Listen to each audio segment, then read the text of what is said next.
Hello, this video is going to be about trade fragging, which is essentially the best way of ensuring that you kill an enemy when you have a 2v1 situation.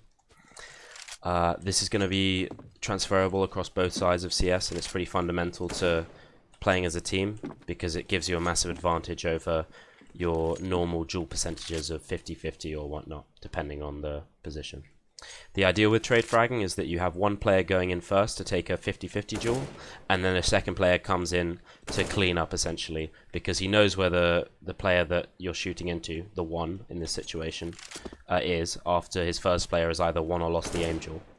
And then he can come in and clean up with a much better aim duel, because this player will already be spraying or peeking, and his aim won't be able to reset in time.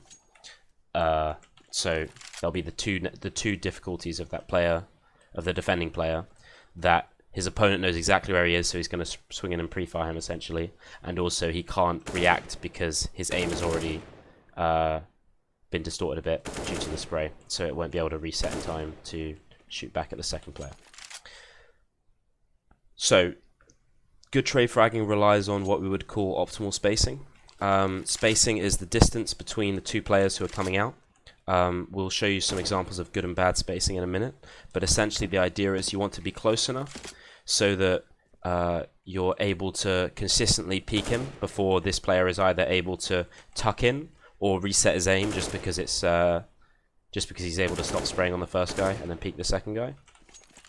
And also you want to be far enough away so that you won't be able to you won't line up essentially for this guy, because if you're too close together then you might just get hit in a spray down. It should be played like one, and then second player comes two, and this guy isn't able to deal with it in time.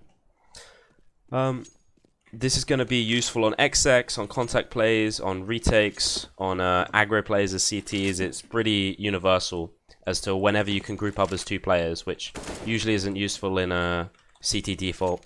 If you're just playing something normally, you'll be playing pretty independently, but whenever you have the chance of playing with 2 or 3 players, coming in with a 2-man squad and trading is going to be much more consistent at winning your aim duel and making sure that you kill the player. Because if it's a 50-50 in a 4v3, then the 3 is getting the advantage from that. If you can get your odds up because you have a numbers advantage, then you're essentially using your numbers advantage much better. And this will help you do that. Alright, now I'm going to show you some examples of some good and bad spacing.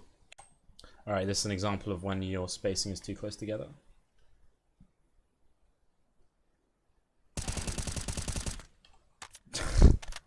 Good job, guys. Let's go. This is an example of it being too far apart.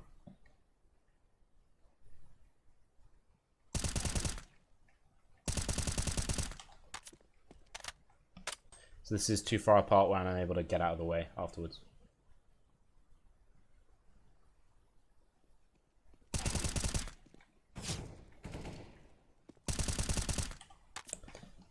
What a nerd.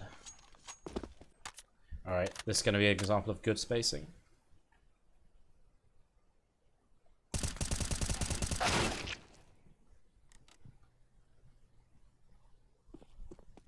Very interesting, I know. Alright, this is going to be an entry route and how good spacing should be. Let's go, Dom.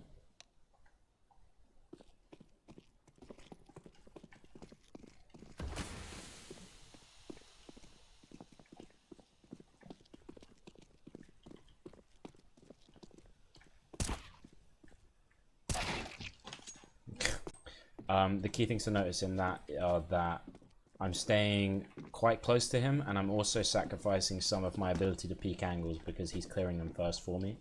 He's also moving quite fast forward because we're doing an exec, but he knows that even if he doesn't have the perfect duel first time round, I'm able to trade onto him because I'll be really fast behind him and close enough to trade any angle that he goes into.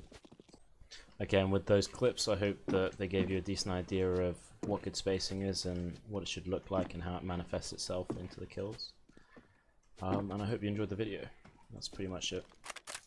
See you in the next one.